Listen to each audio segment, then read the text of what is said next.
సుమన్ టీవీలో మీ personal and business promotions కోసం కింది నెంబర్కి కాంటాక్ట్ చేయండి.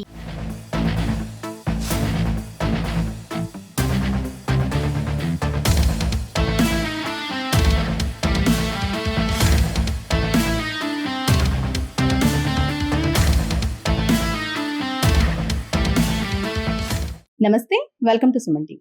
సాధారణంగా స్విమ్మింగ్ అంటే ఎంతసేపు చేస్తాం? 1 గంట, 2 గంటలు, మహా అయితే 3 గంటలు.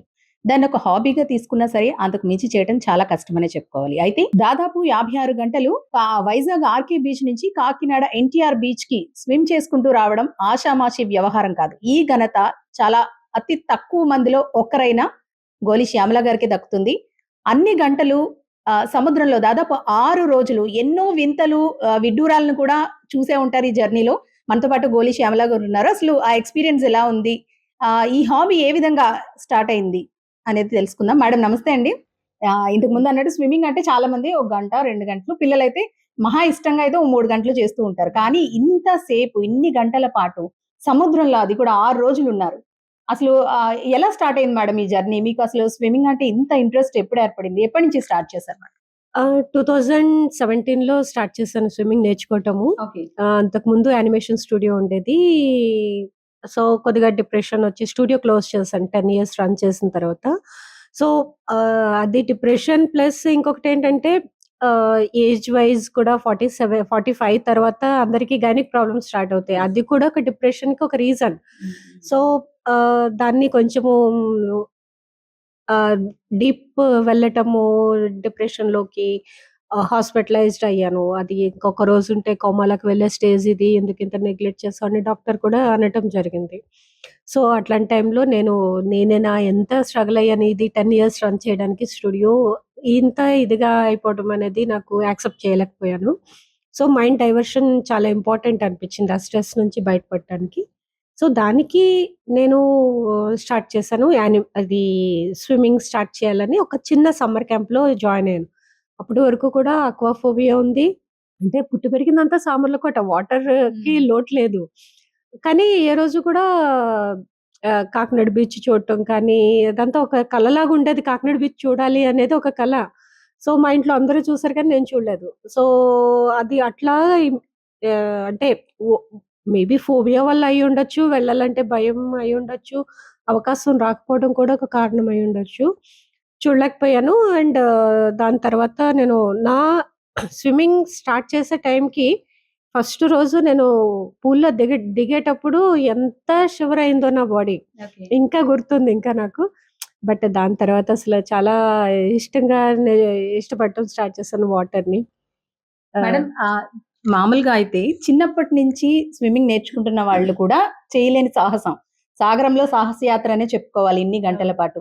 చాలా వింతలు, విడ్డూరాలు చూసే ఉంటారు మీరు. అంటే 5, 10ల వయస్సులో నిజంగా మీరొక యూత్‌కి ఇన్‌స్పిరేషన్ అనే చెప్పుకోవాలి. ఈ కాలంలో ప్రతి ఒక్కరు కూడా పిల్లల నుంచి పెద్దవాళ్ళ వరకు అరిచేతిలో ప్రపంచం కనిపిస్తుంది. మొబైల్‌ని పట్టుకొని మొబైల్ గేమ్స్ ఆడుకుంటూ ఫిజికల్ ఫిట్‌నెస్ అనేది మనకి ఈ మధ్య కాలంలో అయితే ఎక్కడ చూడం గూడాని. అలాంటి వాళ్ళకి మీరు ఇన్‌స్పిరేషన్.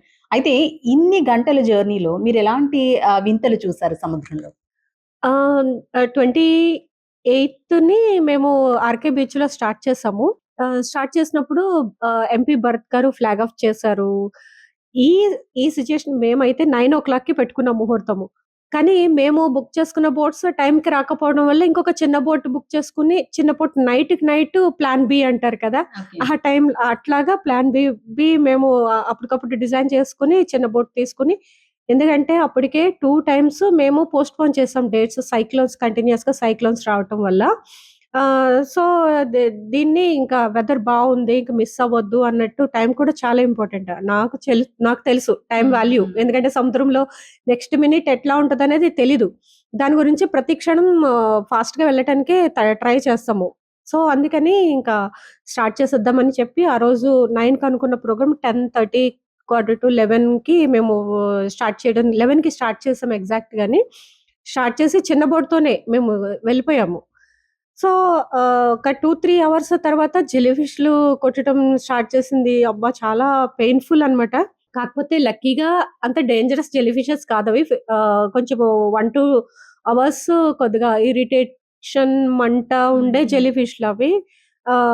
సో, స్ట్రగుల్ అవుతున్నా గానీ చాలా ఆల్మోస్ట్ 28 కిలోమీటర్స్ చేశాను ఆ రోజు ఫస్ట్ ఓకే. డే అయితే.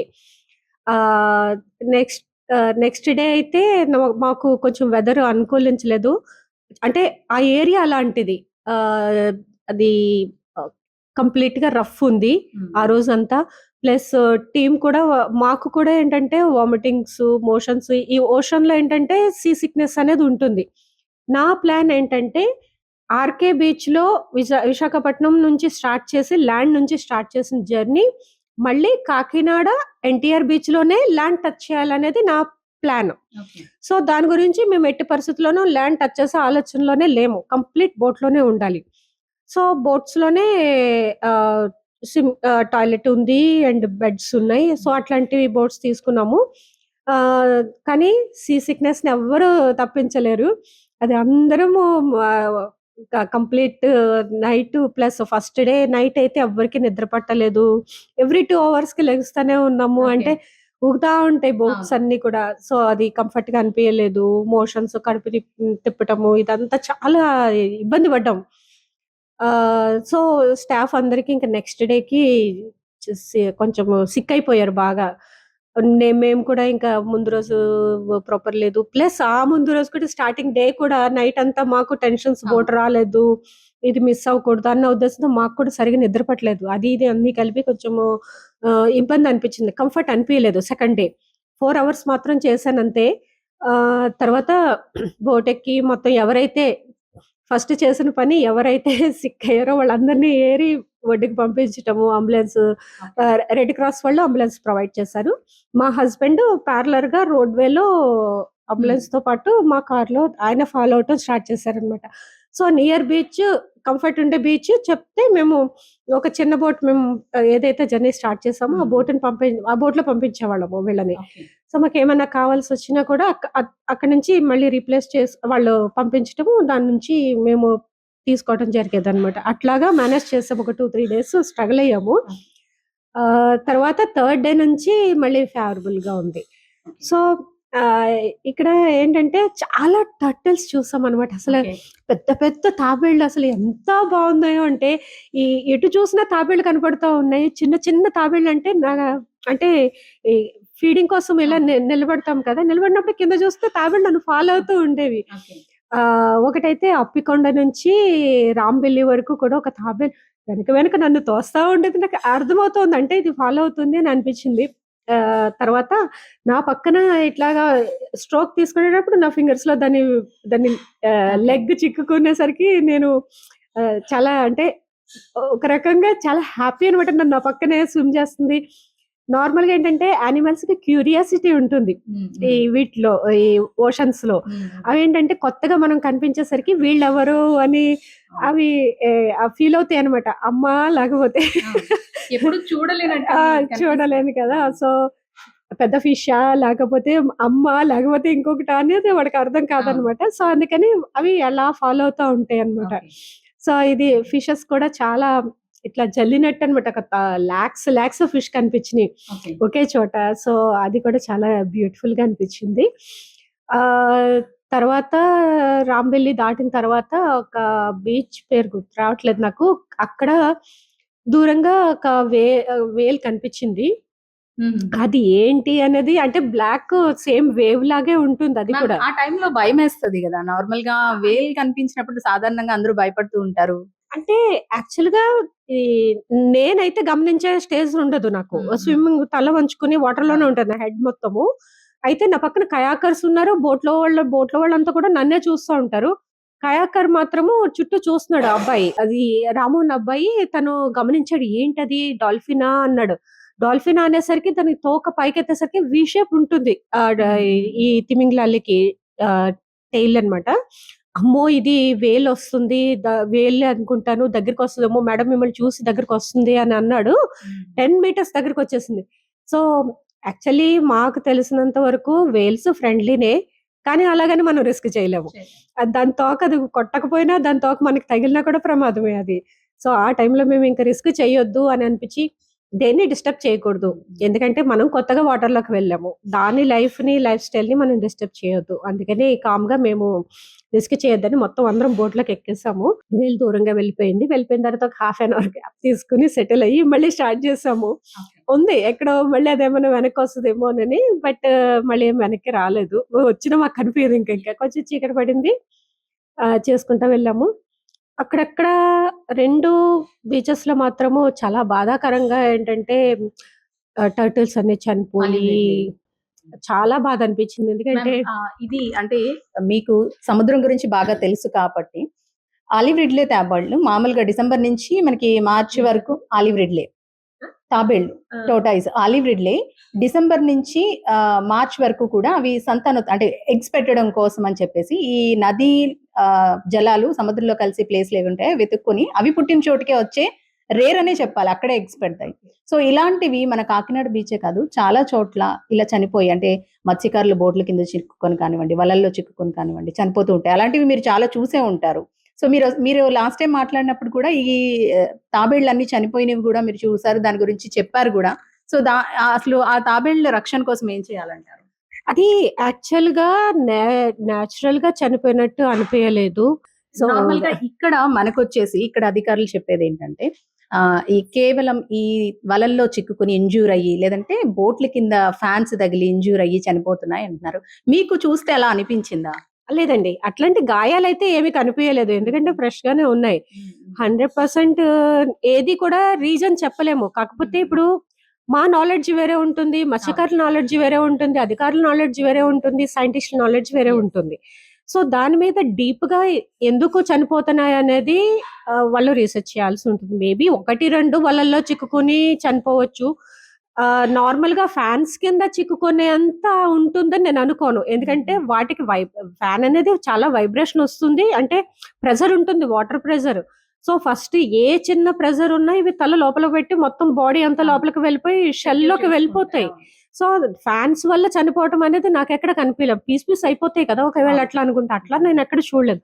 జస్ట్ ఫ్రెష్‌గా బాడీ అట్లనే ఉన్నది. తలంతా వేలాడిపోయి, తెల్లగా అయిపోయి ఇట్లా కనిపించేది. ఏ ఏరియాలో ఎక్కువ చూసారు ఇలాంటివి? అది నాకు బీచ్ నేమ్స్ గుర్తు రావట్లేదు. సో, 2 బీచెస్ అయితే మేము రాంబిల్లికి దగ్గరలో ఉన్న ఒక బీచ్ ఒకటి. తర్వాత పేర్లు గుర్తు రావట్లేదు. మేము నోట్ చేసుకున్నాము. సో, ఆ 2 బీచెస్‌లో మాత్రము చాలా చాలా బాధనిపించింది. ప్లస్ ఇంకొకటేంటంటే అవి చాలా దూరంగా ఉండగానే విపరీతమైన స్మెల్ వస్తుంది. సో, అందులో కూడా స్విమ్ చేయటం అనేది కొంచెం ఇబ్బంది పడ్డాను. చాలా ఇబ్బంది పడ్డాను. కొంచెం కూడా కాదు, చాలా ఇబ్బంది పడ్డాను. సో, దాని గురించి పర్టిక్యులర్‌గా దీని మీద కొంచెం ప్రభుత్వం దృష్టి పెడితే బావుంటుంది. ఎందుకంటే ఆహ్, ఈ లాస్ట్ ఇయర్ ఫిబ్రవరిలో ఒక రకమైన పింక్ కలర్ జెల్లీ ఫిష్‌లొచ్చినియి. ఆ జెల్లీ ఫిష్‌లు చాలా ప్రమాదకరము. ఈ ఫస్ట్ టైము మన బే ఆఫ్ బెంగాల్‌లో మన కోస్టల్ ఏరియాలో గమనించారు సైంటిస్ట్‌లు. సో, దాని గురించి ఆర్టికల్ కూడా పబ్లిష్ అయింది. సో, అది చదివినప్పుడు మేము దాని గురించి అవి ఏమైనా ఉండొచ్చు అన్న ఉద్దేశంతోనే మేము మెడిసిన్స్ కూడా క్యారీ చేసాము. అది కొంచెము పాయిజనస్ జెల్లీ ఫిషెస్ అనేది. అలాంటి వాటిని కూడా టార్టాయిస్ తింటుంది. సో, ఇవి జెల్లీ ఫిష్‌లని సో, ఇలాంటివి మనకి హెల్ప్‌ఫుల్లే కదా! సో, టూరిజం డెవలప్ అవ్వాలన్నా పిల్లలు 10 మంది అవును. అక్కడ అంటే సముద్రపు ఒడ్డు నీట్‌గా ఉండాలి అన్నా కూడా మనకి టార్టాయిస్‌లు హెల్ప్ చేస్తది. వాటర్ ని ప్యూరిఫై చేయడమే కాదు, అందులో ఉండే మీరన్నట్టు ఆ జెల్లీ ఫిష్‌లు కానివ్వండి, నీటికాయలు డేంజరస్ ఇవన్నీ తింటూ కూడా మత్స్య సంపదని కాపాడడానికి కీ రోల్ ప్లే చేస్తాయనే చెప్పుకోవాలి ఈ తాబేళ్లనేవి. అవును. సో చాలా వరకు మృత్యువాత అయితే పడుతూ ఉన్నాయి. ఇది అంటే చూడటానికి చాలా బావుంటది. అది అలా తేలుతూ వెళ్తుంటే మనకి కూడా అదొక అంటే చాలా చోట్ల కొన్ని అంటే బర్డ్స్ కనిపిస్తాయి. అంటే నేను అదర్ కంట్రీస్ కూడా వెళ్లి చేశాను స్విమ్స్. సో, అట్లాంటప్పుడు పెంగ్విన్స్ అని లేకపోతే ఇంకా డాల్ఫిన్స్ అని ఇట్లా ఉంది. మనకి రేర్‌గా డాల్ఫిన్స్ వస్తాయి. లాంగ్ బ్యాక్ వచ్చినియంట. అది సీజనల్. కానీ మనకి ఎప్పుడూ రెగ్యులర్‌గా ఉండేవి తాబేళ్లు. వీటిని నిజంగానే కాపాడుకోగలిగితే గనక ఒక మంచి అంటే రీసెర్చ్ చేయడానికి కూడా అదర్ కంట్రీస్ నుంచి రావచ్చు. ఇట్లాంటి మనము ప్రొవైడ్ చేయగలిగితే గనక గవర్నమెంట్ నిజంగానే అదర్ కంట్రీస్ నుంచి ఫోకస్ చేయొచ్చు. మ్యామ్ ఫైనల్‌గా ఒకటి చెప్పండి. 5 వయసులో మీరు సాధించిన ఘనత యూత్ ఎవరు కూడా సాధించలేరనే చెప్పాలి. యూత్‌కి మీరిచ్చే సలహా ఏంటి? ఎందుకంటే మీరు చిన్నప్పటి నుంచి కూడా ఇదొక హాబీగా అయితే స్విమ్మింగ్‌ని తీసుకోలేదు. మీరన్నట్టు 45 లోనే మీరు స్టార్ట్ చేశారు. అతి కొద్ది కాలంలోనే ఇంత ఘనతను సాధించారు. సో, యూత్‌కి ఏం చెప్తారు? యాక్చువల్‌గా నేను యూత్‌కి ఒక మాట చెప్పాలనుకుంటున్నాను. ఏంటంటే ప్రతి దానికి ఆహ్, జీవితం మీద ఆశ కోల్పోవద్దు. ఆహ్, నార్మల్‌గా ఇందులో పేరెంట్స్‌ది కూడా ఒక రోల్ ఉందని చెప్పాలి. ఎందుకంటే నా చిన్నప్పుడైతే స్కూల్‌కి వెళ్ళను అంటే మొట్టికాయలు వేసి పంపించేవారు. స్కూల్‌లో కూడా చదవకపోయినా స్కూల్‌లో మొట్టికాయలు వేసేవారు. అది ఎంత కొట్టినా కూడా ఇంట్లో పేరెంట్స్ ఒకటే మాట, నీదే తప్పు, నువ్వు బుద్ధిగా ఉండాలి అని చెప్పి మనకే బుద్ధి చెప్పేవారు. కానీ ఇప్పుడు సిట్యుయేషన్ అట్లా లేదు. పేరెంట్స్, టీచర్ ఏమైనా కోప్పడినా కూడా వీళ్ళే ముందు టీచర్స్‌ని అడగటము ఇదంతా. ఈ కాలం ఎప్పుడైతే మారుతుందో సూసైడ్‌లనేవి ఖచ్చితంగా తగ్గుతాయి. ఎందుకంటే ఏ ఏ టీచరు కూడా కావాలని ఎవరిని పిల్లల్ని కొట్టరు. వాళ్ళు తప్పు చేసినప్పుడు కరెక్ట్ చేయాల్సిన బాధ్యత వాళ్ళదే.